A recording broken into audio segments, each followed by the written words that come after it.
Halloween is here. Let's make a fun, spooky, and completely edible candy cauldron or two that's perfect for the kids and adults alike. Imagine biting into a bowl made of chocolate and Rice Krispies, like a Crunch or Krackel candy bar. It's decorated any way you like and filled with sweet or savory treats that look as good as they taste. This is the ultimate Halloween indulgence, both treats and centerpieces for your spooky celebration.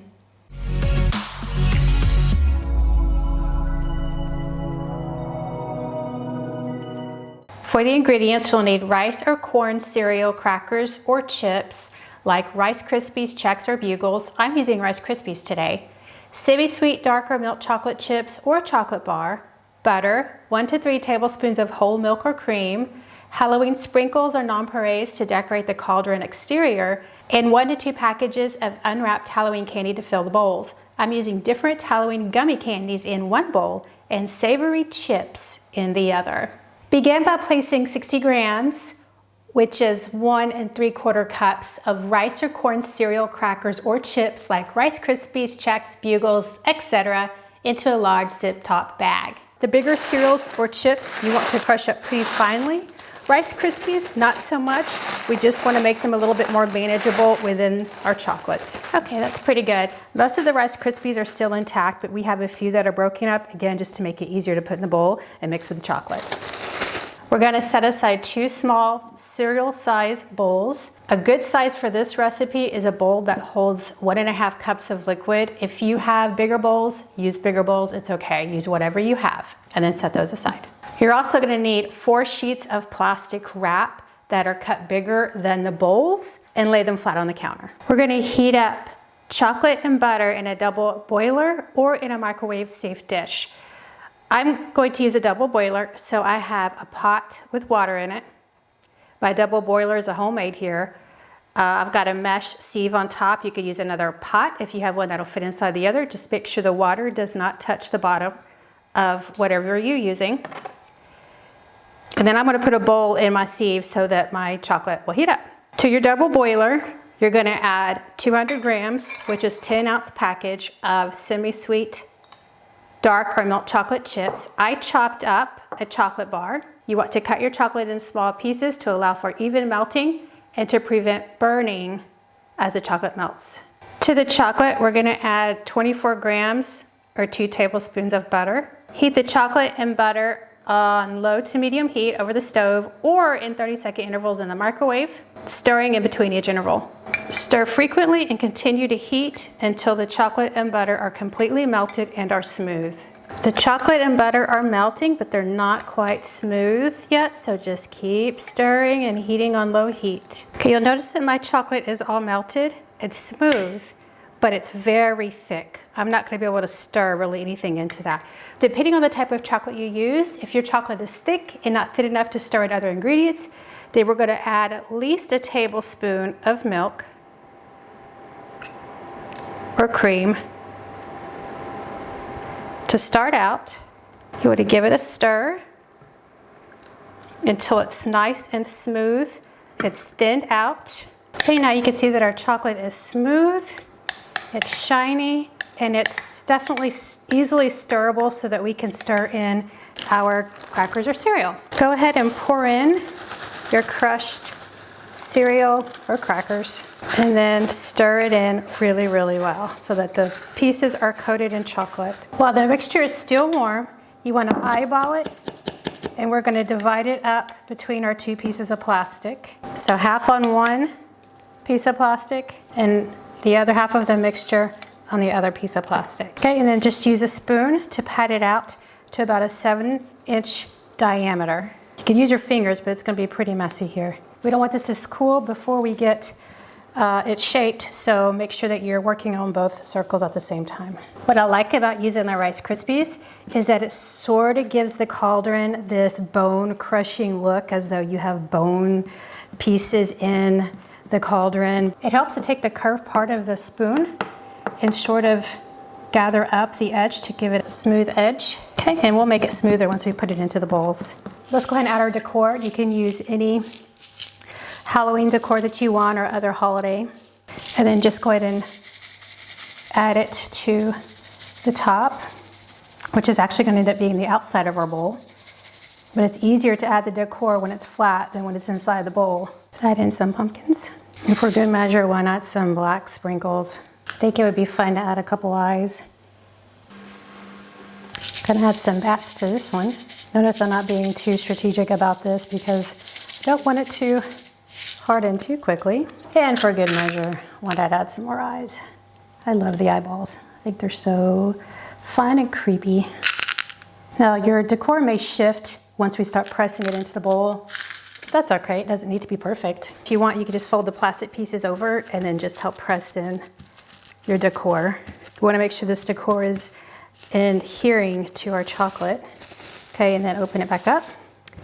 Do the same for the other. Just fold over your plastic and just press in your Halloween decor. Okay, so now this is where you need to add your second piece of plastic because we're gonna have to flip this over and then tuck in the plastic so we can flip this over without making it too messy. I'm not saying this isn't gonna be messy, but this helps. And we're tucking the plastic under because the top that you see here is going to be the exterior of the bowl, which means we're gonna have to flip it to put this in the bowl. Take your chocolate Rice Krispie round and press it gently into the bowl to shape it on the inside. If you have a bigger bowl than I'm using, it might actually work better for you. You just want to tuck this in, make sure it's in the shape of the bowl.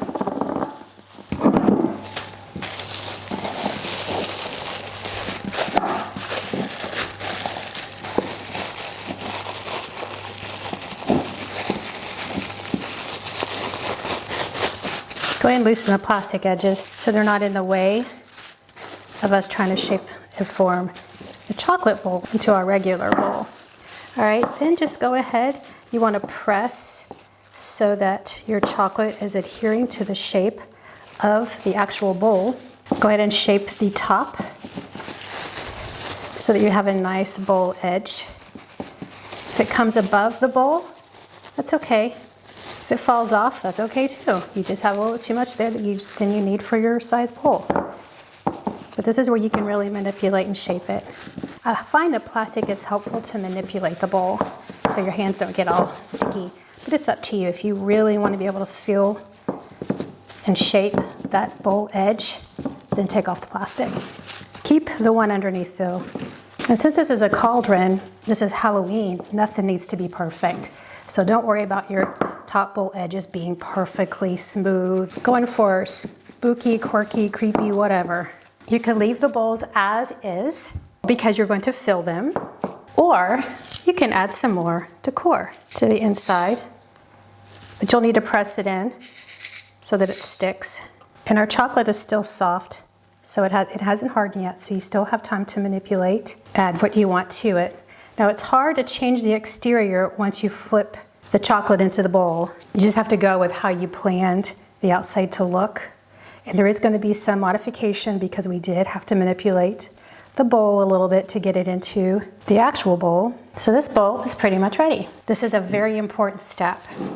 So we do not want the chocolate bowl to stick in the plastic to the black bowl, the regular bowl. So you need to gather up the plastic, gently lift so that we can loosen plastic and the chocolate bowl out of, so you can see, it comes out. And then gently just sit it back in. So we still have the bowl shape, right? So that's what the bowl is gonna look like. So then we're gonna cover it up and we're gonna place it in the refrigerator to harden, and it'll take about an hour. And we're gonna go ahead and decorate the other one. Okay, and like we did with the other one, you wanna make sure that you lift the plastic up just so that we can release our chocolate bowl from our regular bowl. If it manipulates a little bit into a shape you don't like, just reform it once you set it back down. You just want to loosen it up. Okay, there you go. You can make these bowls 2 to 3, 4 days ahead of time and just leave them in the fridge as is, just like this, until you're ready to serve. Once the bowls are completely set and firm, remove them from the actual bowls. So because we already loosened them up, they should just pop out of the bowl. Now, if you forgot to lift it up before you stuck it in the fridge, it's gonna be really, really tight against the actual bowl, and you're gonna have a very difficult time removing it. You can try taking a knife and running it along the inside of the bowl, between the bowl and the plastic, but I'm gonna tell you, it is very, very difficult. I did that the very first time and I haven't done it again because you break the plastic and it gets stuck in the bowl.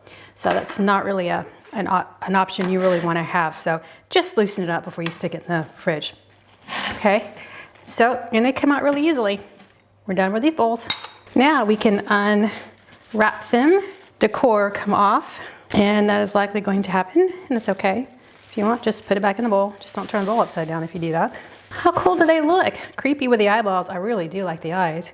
Now I said careful not to turn them over, but we kind of need to so you can see what they look like. So this is what the outside looks like. You've got some random eyeballs sticking out, and you just got some good Halloween color all around. These are meant to be rustic. They're not pretty bowls, they're Halloween bowls. So keep that in mind. Okay, let's look at this one. Good Halloween color on the outside. It's in the shape of the bowl. I like the inside. I really do. These are nice, sturdy bowls. Okay, now it's time to fill the bowls. So I've got different types of candy. So I'm gonna use candy for one bowl. I'm going to resort to my witch's hat crackers, which are bugles, by the way, but don't they look like witch's hats or sorcerer's hats? I found these fun little crackers or chips called Monster Munch in the stores. They look like monsters or ghosts, I guess. So I'm gonna do a combination of those for my savory. Okay, so for my sweet, I've got pretty much all jellies. So I've got some spiders, some witches' hats or sorcerer's hats, some cauldrons, some bats. So I'm just gonna fill mine up with all sorts of different ones. Some spiders. I kind of like the black ones. I think the black ones are the creepiest. And they're not licorice, by the way. They're just jelly candies. Pretty much all have the same flavor or fruit flavor. All right, I'm kind of saving my favorites for the end, and I'll show you why. All right, these are my favorites. Can you tell why? All right, look at the eyes. Aren't those disgusting and creepy? And they're super jelly too, soft. Here are my vampire teeth. I love those. Oh, and the brains. Look how soft and gooey those are. Eesh. And the skull. Oh, wow. So this is like totally geeking out on Halloween here. You were a kid once. What kid would not want a creepy bowl of candy at Halloween? And the bowl itself is creepy and edible. Now let's go with our savory. Just fill it up. So there you have it. We have candy in one, chips and crackers in another. You could always add nuts, dried fruit, or a combination of any of this that you would like. You can add marshmallows, whatever makes you happy. And that's it. Pretty festive if you ask me. Now we are ready for our Halloween celebration. I think our guests will love having their candy or chips and eating their bowl too. For other holiday variations, why not use white chocolate mixed with Rice Krispies or Chex and add Christmas or Easter edible decorations and candy, making this recipe useful year-round. Thanks for watching, liking, and subscribing. Until next time, try making a spooky edible candy cauldron and go bake the world.